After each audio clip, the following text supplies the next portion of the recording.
Ok, bueno, buenos días, estudiantes. Tenemos la segunda clase de diagnóstico de lengua y literatura y que vamos a dar una continuidad a los contenidos trabajados el año anterior.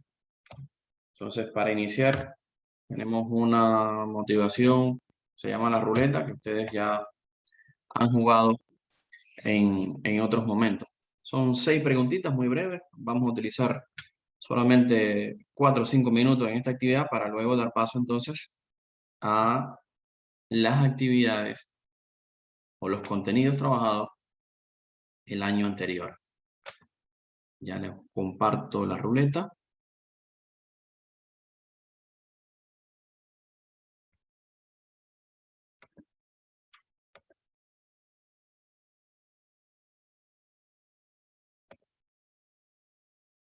Muy bien. Aquí tenemos la ruleta. Vamos a hacerla girar. Y de esta manera, cuando caiga una de las preguntas, ustedes pueden levantar la mano, pueden escoger quién es el que usted desea responder. O si no, yo les voy a seleccionar de acuerdo al listado. ¿Bien? Vamos a ver. Primera incógnita. Muy bien. Cuenta un chiste corto. A ver, ¿quién se anima?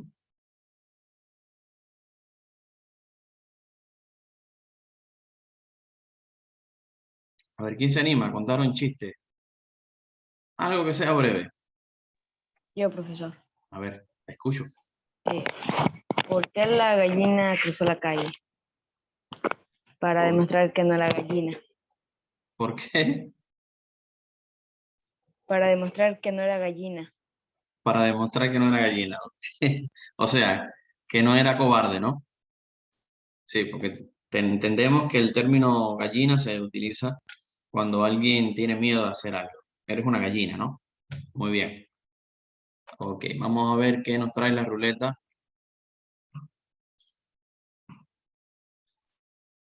Bien. Menciona 3 libros que te gusten. A ver, ¿quiénes son los que les gusta leer? Profe, yo, Bien. A ver, las contesta. las mil y una noches, viaje al centro de la Tierra y la vuelta al mundo en 80 días. Perfecto, excelente. Son 3 libros que tienen que ver con esto de los viajes de aventura, cosas un poco fantasiosas, ¿verdad? Muy bien, excelente, Contreras, gracias. Vamos a ver, siguiente vuelta a la ruleta. Habla sobre una leyenda ecuatoriana, de forma breve. A ver, bastante leyendas hablamos el año pasado, Profe, leyendas de terror. de cualquier tipo. A ver, Victoria, estás levantando la mano.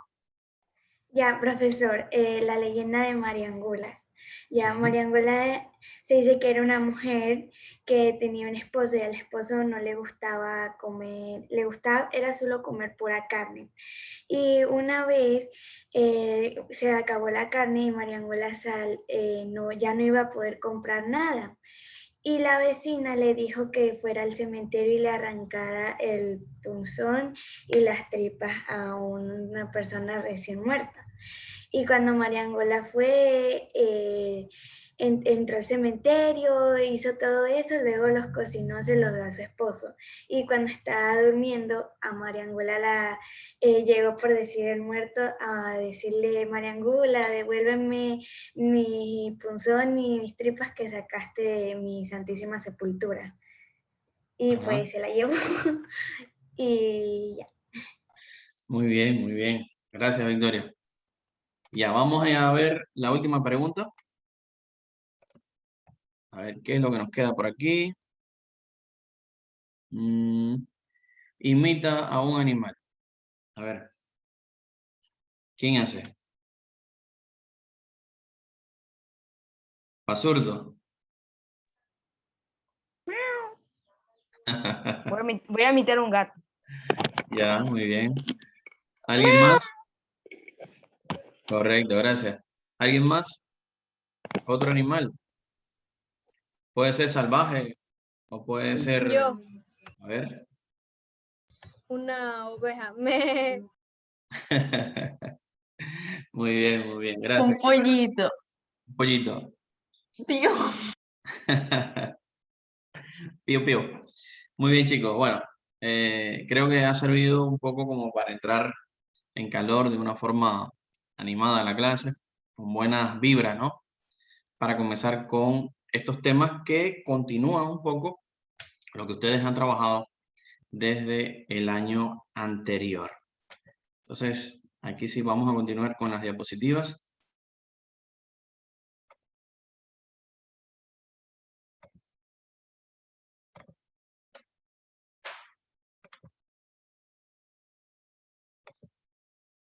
Ok.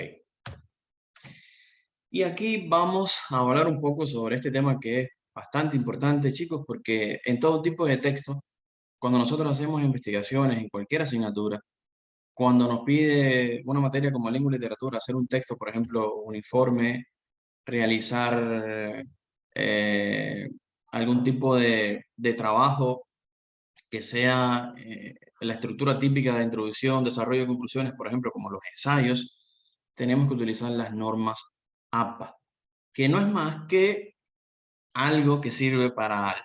Y aquí quiero donde ustedes me digan, ¿qué significa APA? Las siglas y cómo se utilizan. A ver, ¿qué recordamos de esto? Profe, Ujú. APA significa, son las iniciales de American Psychological Association. Muy bien, las siglas en inglés. Y es un colectivo que se dedica a realizar y a revisar además todo lo que tiene que ver con la redacción de textos académicos. La primera edición de las normas APA se hizo creo desde 1952, por lo tanto llevan ya casi 70 años de existencia y es una de las normas más utilizadas en la redacción de textos científicos como artículos científicos, tesis de grado, de maestría, de doctorados, ensayos. O sea, cada vez que nosotros pudiéramos escribir uno de esos textos académicos, necesitamos utilizar las normas APA. Ahora bien, ¿cómo nos enseñaron a nosotros el año pasado a darle uso, según APA, a la información que consultamos en internet, en un libro, una revista, en un periódico, en cualquier parte? Cuando nosotros ponemos la información esa, la colocamos dentro del texto que estamos elaborando. ¿Cómo se llama eso? ¿Se llama cita o referencia? Cita, creo. Muy bien. Gracias, Contreras. ¿Y las citas cómo pueden ser? ¿De qué tipo? De páginas web, periódicos, Claro, libros. ese vendría siendo como los orígenes de la cita. Pero ¿de qué característica va a tener la cita? O sea, ¿de qué tipo, qué clasificación tiene la cita? Hay dos clasificaciones, dos tipos de citas que podemos utilizar en los textos académicos. Una, donde usted escoge explícitamente lo que estaba escrito en la fuente. ¿Cómo se llamaría esa? Y siempre va entre comillas. ¿Cómo se nombra? Cita. Si yo digo, voy a escoger esta oración que está aquí en esta página web y la voy a poner en el texto mío. Todas las palabras, exactamente como estaba escrito allá. A ver. Copia y pega. No, no puede ser corta y pega o copia y pega. Estamos hablando de una cita que se llama textual. Cita textual. Vayamos tomando nuestros apuntes acerca de estos contenidos, chicos. Además, repito que este es un contenido súper importante, vinculado directamente con la calidad de los trabajos, pero no solamente con la calidad, sino también que nosotros seamos capaces de darle la autoría a aquellas personas que ya publicaron esta información.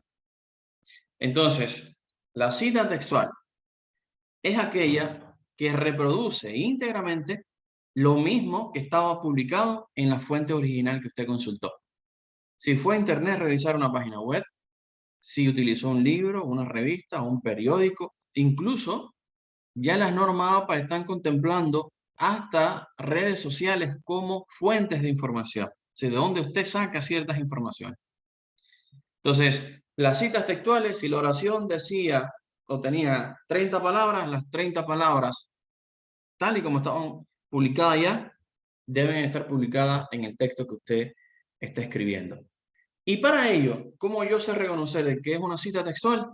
Lleva comillas. Va entre comillas. Siempre las citas textuales llevan comillas y reproducen textualmente lo que estaba publicado en la fuente original. Muy bien. Entonces, si esa es la cita textual, ¿cuál será la cita parafraseada? ¿Qué es la otra clasificación? ¿Cuál será la cita parafraseada? Supongo del texto original usted le pone como sus propias palabras. Esa es. Muy bien. Al final nosotros podemos adaptar, podemos cambiar palabras, podemos emplear sinónimos, podemos cambiar el orden de lo que estaba escrito, podemos eliminar pedazos, fragmentos que no son importantes o que usted considera que no es importante para el tema que usted está estudiando. Y lo vas a escribir incluso hasta con tus propias palabras. Pero lo que usted está diciendo es lo mismo que estaba escrito originalmente. Por lo tanto, ya sea cita textual o cita parafraseada, siempre tenemos que poner el autor de esa información. Siempre. Repito, las citas parafraseadas reproducen lo que dijo el autor original, pero tiene la libertad para cambiarle palabras, para poner sinónimos o para eliminar partes o pedazos de ese texto. Siempre va a conducir a lo que dijo el autor en la versión original de esa información. No lleva comillas. No lleva comillas. Diferencia entonces con la cita textual. Muy bien. Entonces, en la cita, cuando yo la estoy escribiendo en mi texto, tú tienes que poner el autor de ella, ya sea textual o ya sea parafraseada. ¿Cómo yo indico esto? Sencillo. Puedo utilizar paréntesis y dentro del paréntesis voy a escribir el primer apellido del autor. Primer apellido del autor. Bien. Seguido de una coma y donde vamos a escribir el año de publicación de esa información.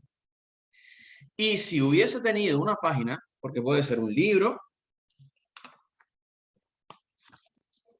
impreso o libro digital, tienen páginas, ¿verdad? Las revistas tienen páginas, los periódicos tienen páginas. Entonces, en ese caso, sí vamos a poner la página donde está la información que nosotros hemos utilizado para nuestro texto. Bien, ¿alguna pregunta hasta aquí? Vamos a poner un ejemplo. Supongamos que hay un autor que se llama Luis García y que en el 2014 publicó un trabajo acerca de la contaminación ambiental en la ciudad de Manta, Manabí. Nosotros consultamos a este autor y decidimos escoger una oración. La oración dice: la contaminación ambiental en Manta es producto principalmente a la falta de conciencia de sus habitantes. Esa cita, ese fragmento yo lo quiero utilizar textualmente.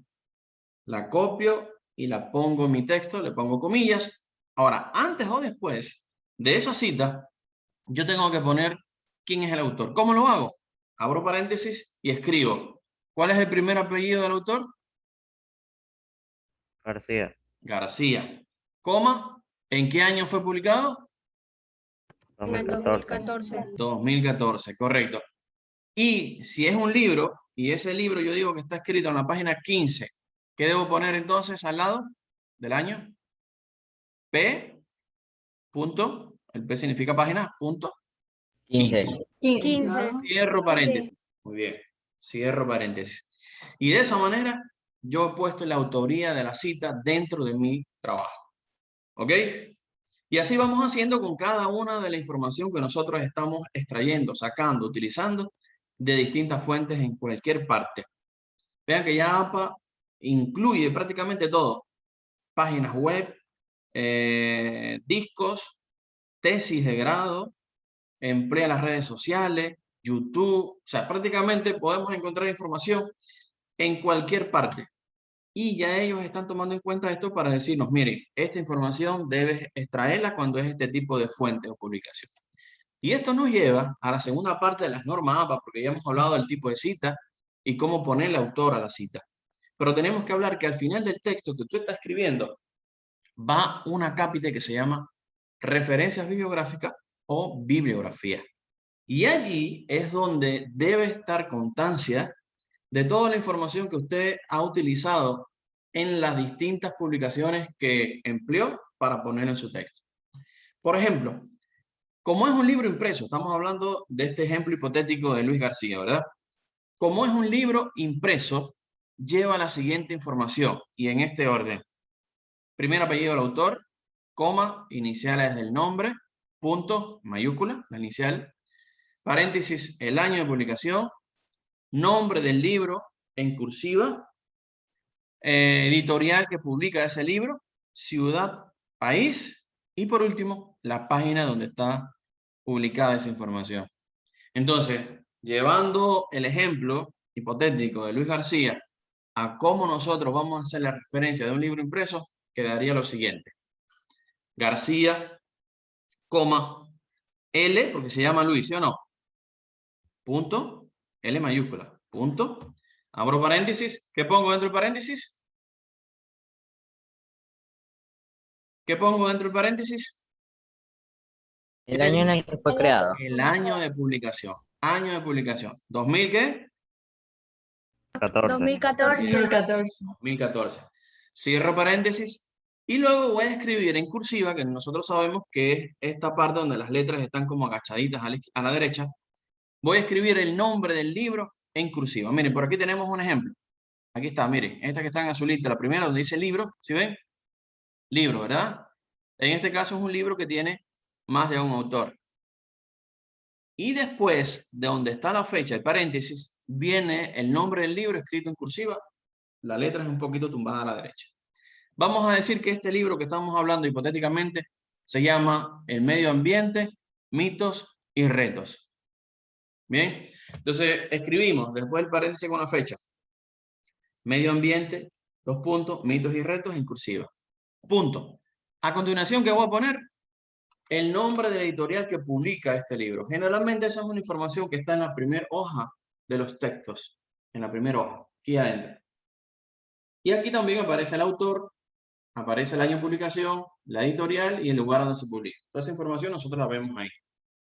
Entonces, decimos que la editorial es Pueblo y Educación. Y luego vamos a poner dos puntos, el lugar donde fue publicado. Digamos que este libro fue publicado en Manta, Ecuador. Y por último, ponemos la página donde está la información que nosotros seleccionamos, escogimos, utilizamos, ¿no? Habíamos dicho que qué página era la página 15. 15, muy bien. Pongo P minúscula puntito 15. Y de esa manera yo he hecho la referencia bibliográfica para esa publicación específica que trata sobre el medio ambiente, que el autor es Luis García, que fue publicado en 2014. Con esa información y en ese orden establecido. ¿Ok? ¿Alguna pregunta? Asimismo, las normas APA nos especifican. Si es un libro digital, lleva tal información. Si es una página web, lleva una cierta información. ¿Qué pasa cuando la página web no tiene el autor de lo que está escrito allí? También nos enseña cómo hacer. Si no tiene fecha de publicación, también nos enseña qué podemos hacer. Todo esto, chicos, lo vamos a seguir hablando este año, lo vamos a seguir profundizando y la intención es aplicarlo. Porque no tiene sentido hablar de la teoría, hablar de cómo es, quizás ver ejemplos, pero si no nosotros no lo aplicamos, no lo vamos a entender ni lo vamos a comprender. No va a quedar a futuro, no va a ser significativo para nosotros. Muy bien, entonces podemos pasar al siguiente tema. ¿Sí? Sí. Perfecto. Hablemos un poquito entonces de la inferencia. ¿Qué podemos entender por inferir? ¿A qué se refiere esto? A ver, sus participaciones, las manos pueden levantarlas. Les recuerdo, chicos, que hay que tener las cámaras encendidas, por favor.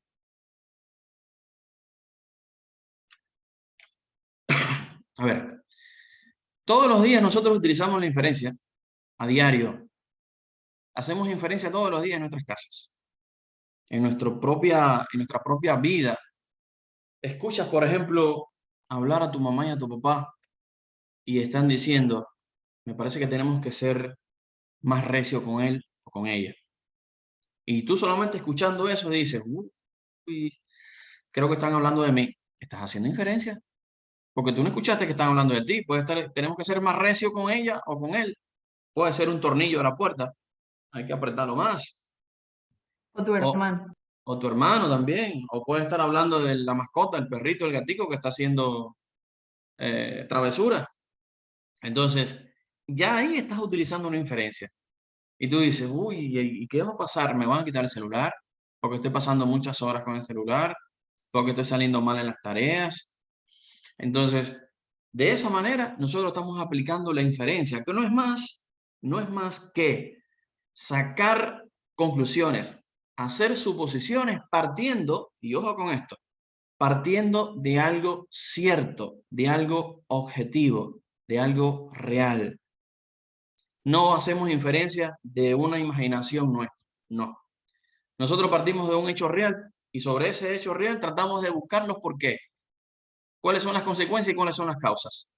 Y en función de eso es que estamos haciendo entonces inferencia. Ahora, que la inferencia que usted propone sea verdad a media, una verdad completa, o no sea cierto, ya eso depende de otras cosas y tenemos que comprobarlo a lo largo del proceso propio para uno poder demostrar que algo es o no es. Bien, entonces hablamos de dos tipos de inferencia: la deducción y la inducción. Procesos que nosotros a diario, chicos, utilizamos y sobre todo lo ponemos en práctica cuando hacemos los procesos de lectura. Procesos de lectura, inferimos textualmente, inferimos de manera extratextual. Muy bien, entonces, ¿qué es la deducción? Bueno, no es más que conociendo el todo, partiendo de lo más general de una información, tratamos de buscar los por qué, los detallitos, las distintas partes que conforman ese todo. Y un ejemplo de esto sería, bueno, que usted conoce el hecho, el acontecimiento, sería un accidente de tránsito. Pero usted desconoce los motivos, los por qué, las pequeñas partes que conforman ese problema, esa problemática, esa circunstancia. Por lo tanto, lo que nosotros tratamos de dar respuesta es qué conllevó a ese accidente de tránsito, quiénes son los implicados y qué culpa o qué responsabilidad tiene cada uno de ellos. Ante este mismo tipo de situación se enfrenta Sherlock Holmes, ¿verdad? Han leído el libro seguramente o han visto las películas. Y en este caso, Sherlock Holmes parte del proceso de inferencia de un hecho, de un acontecimiento, para tratar de encontrar las distintas partes que lo conforman. Y cuando logra hacer eso, sabe quién es el culpable, sabe quién es el asesino, sabe quién es el ladrón, sabe cuando alguien está mintiendo y dónde está una información o dónde puede estar la información producto a patrones de conducta. Y todo esto, chicos, para que ustedes vean cómo se relaciona la vida real con la literatura. Es sumamente importante esto. Ahora, ¿qué es la inducción? Lo contrario de la deducción. Conocemos una parte, pero desconocemos el todo. O sea, nosotros sabemos que hay una persona implicada en un accidente que puede ser alcohólico, que puede ser irresponsable al manejar, pero nosotros no sabemos el producto final de esa irresponsabilidad o de ese problema o de ese inconveniente que tiene su automóvil o él como persona. Entonces, en ese caso, la deducción como la inducción son dos procesos mentales que nosotros tenemos que darle énfasis, darle cabida a nuestras vidas. Porque, como les puse el ejemplo, lo utilizamos todos los días, pero cuando lo llevamos esto a la literatura, a los textos, sumamente importante para usted establecer conclusiones y sacar información extra que no está originalmente en el texto. Vamos a ver un ejemplito rápido de inferencia. Escuchen y quiero que me digan inferencias sobre esta premisa que les voy a plantear. Sofía no le respondió a la pregunta que le hizo Paula. Sofía no respondió a la pregunta que le hizo Paula.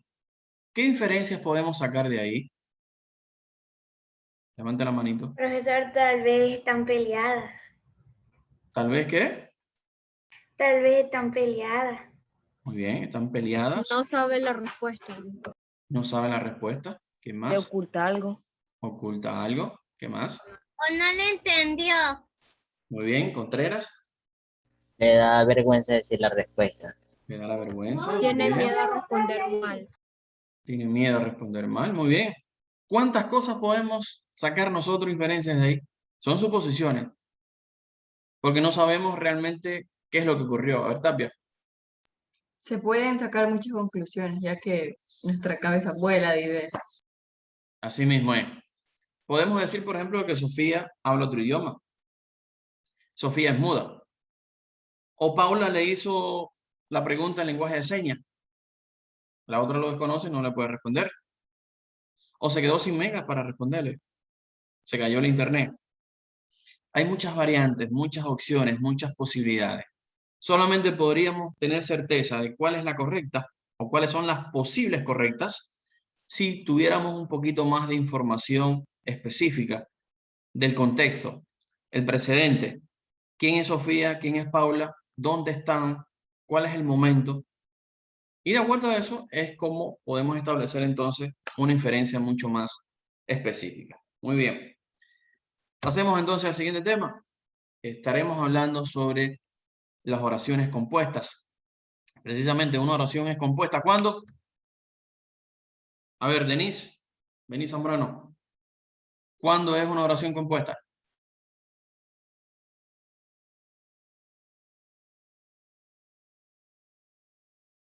A ver, ¿qué recuerdas? Saquemos inferencia del nombre. Oración compuesta. A ver, Tapia, ¿quieres hablar? Profe, yo. A ver, le escucho. Bueno, la oración compuesta es aquella oración que tiene dos o más proposiciones. Muy bien. Dos o más proposiciones. Las proposiciones son mensajes que nos indican una acción.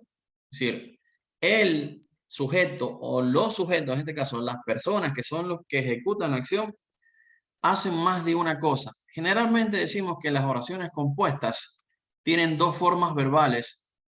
Tienen dos formas verbales que están conjugadas dentro de la misma oración. Veamos. Dentro de las oraciones compuestas tenemos las que son subordinadas, las que son coordinadas y las yuxtapuestas. Esa es la clasificación de las oraciones compuestas.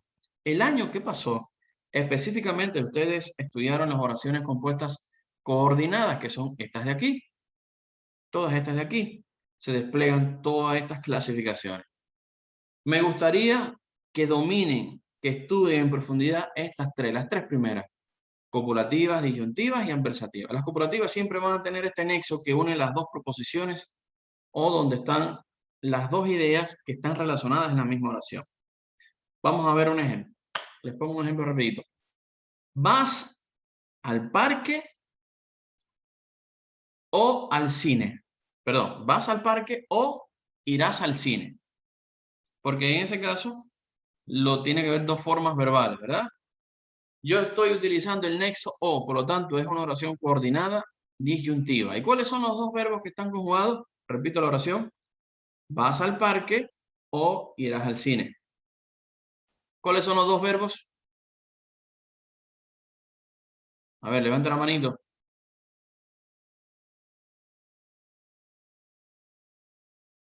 A ver, López, Victoria.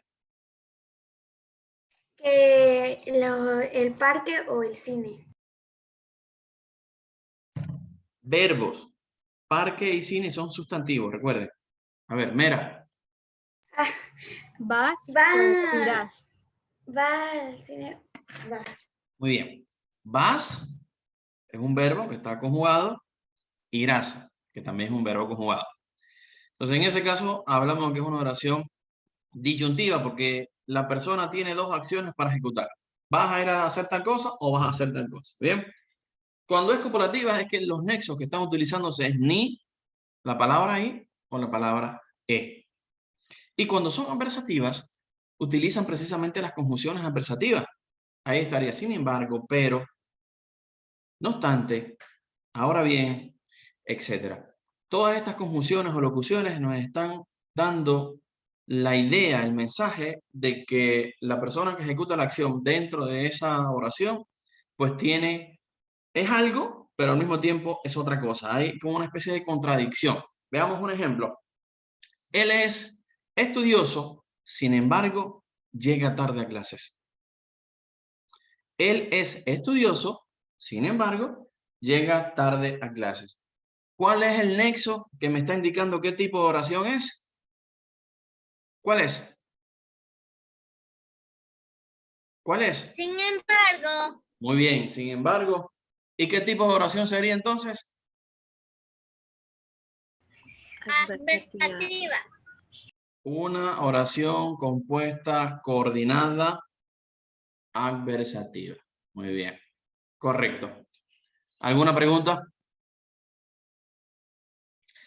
Bien, quiero que estos tres tipos de oraciones compuestas, estas tres, copulativa, disyuntiva y adversativa, vayamos a buscar oraciones de ese tipo y seamos capaces de identificar cuál es el nexo, cuál es la palabra, de acuerdo a las que ya conocemos aquí, que estén allí. Porque de esa manera es como vamos a tener la evaluación de diagnóstico con oraciones prácticas, ¿no? Usted va a tener la oración y va a tener que identificar qué tipo de oración coordinada es.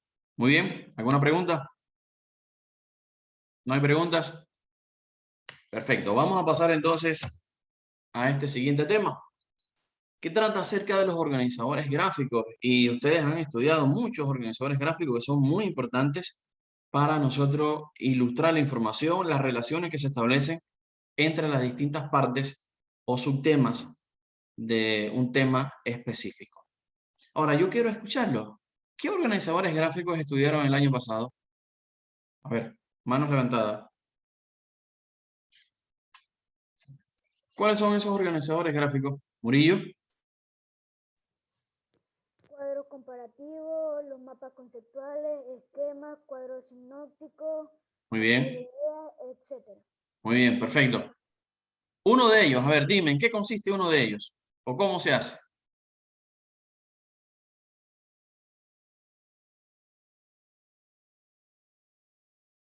A ver, alguien más que no sea Murillo.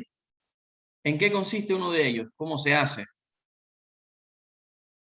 Me están levantando la mano. López, Victoria. Ya, el que yo más recuerdo es el de la línea del tiempo. Ajá. Y la línea del tiempo consiste en una línea donde se van poniendo las fechas y acontecimientos. Ok. Es muy utilizado en sociales, por ejemplo, en cosas que nos estén diciendo el origen de algo y la evolución a través del tiempo. Es decir, una línea temporal o una línea que nos esté indicando el principio y el fin de algo. Muy bien. ¿Alguien más? A ver, ¿quién más? Por aquí me levantó la mano. Denise. Ya, lo que yo recuerdo es el cuadro comparativo. Muy bien. Ordena en sí ideas que se habla sobre dos temas. Y bueno, en estos cuadros comparativos habla, como dice ahí, se comparan ideas sobre esos temas de los que estamos hablando. Ajá. Muy bien. A ver, Tapia, ¿me vas a hablar de otros distintos? Sí, yo, por ejemplo, sé más o menos del mapa conceptual o mapa de ideas, donde consiste en una estructura que lleva varias líneas donde puedes explicar varias cosas. Muy bien. Toda esta información es importantísimo, chicos, dominarla en la evaluación que nosotros vamos a realizar en la próxima semana. De hecho, tienes que saber reconocerlo visualmente. ¿Cómo es estos organizadores gráficos? ¿Cómo son? Aquí, por ejemplo, tenemos el diagrama de Venn. Vean que está este de aquí, los círculos, que se emplea para ilustrar semejanzas y diferencias entre dos o más cosas que a veces están relacionados entre sí. Por ejemplo, podemos hacer un diagrama de Venn para las semejanzas y diferencias con el cuento y la novela, o entre la poesía y la prosa. ¿Ok? Entonces, de todos estos organizadores gráficos, chicos, quiero que se centren en los tres siguientes: mapas conceptuales, cuadros comparativos y diagramas de Venn. Esos tres. Tenemos que dominar las características y saber cómo es que son visualmente, cómo se hacen, cómo se elaboran ellos. ¿Correcto? ¿Alguna pregunta entonces? ¿No hay? Eso lo dejamos como tarea, profe. Sí. ¿Puedo volver a repetir los tres? Sí, mapas Eh, conceptuales, repito, mapas conceptuales, cuadros comparativos y diagrama de Venn. Venn se escribe con doble N. Bien, entonces, vamos a ver ya el último tema, chicos, que trata acerca de las variaciones lingüísticas y más específicamente cómo es que se habla el español en Ecuador. Primero que todo, Ecuador es un país multiétnico, pluricultural, por lo tanto, tiene una gran riqueza lingüística en su territorio, distintas tradiciones culturales que van a influir en la manera en que nosotros hablamos, en la manera que concebimos el mundo y las palabras que utilizamos para expresar esa concepción del mundo, esa realidad que está a nuestro alrededor. Entonces, en Ecuador vamos a tener variaciones lingüísticas que van a estar en el orden, por ejemplo, del mismo castellano, se va a estar hablando distinto, con ciertas características en la sierra y en la costa. Pero también vamos a ver que hay una diferencia porque existen 14 lenguas originarias, 14 lenguas autóctonas de Ecuador, además del castellano. Por lo tanto, en Ecuador se están hablando 15 lenguas actualmente. Los principales, el castellano y el quichua, que los dos son idiomas oficiales. El quichua, alrededor de 1 millón de personas lo están hablando en el país. De ahí la importancia y la tradición que tenemos asociado a los pueblos originarios en Ecuador. También influye en esto las variaciones lingüísticas, las jergas juveniles, que no son más que códigos, palabras establecidas por grupos de jóvenes, que son los que generalmente adaptan o adoptan cambios a el idioma.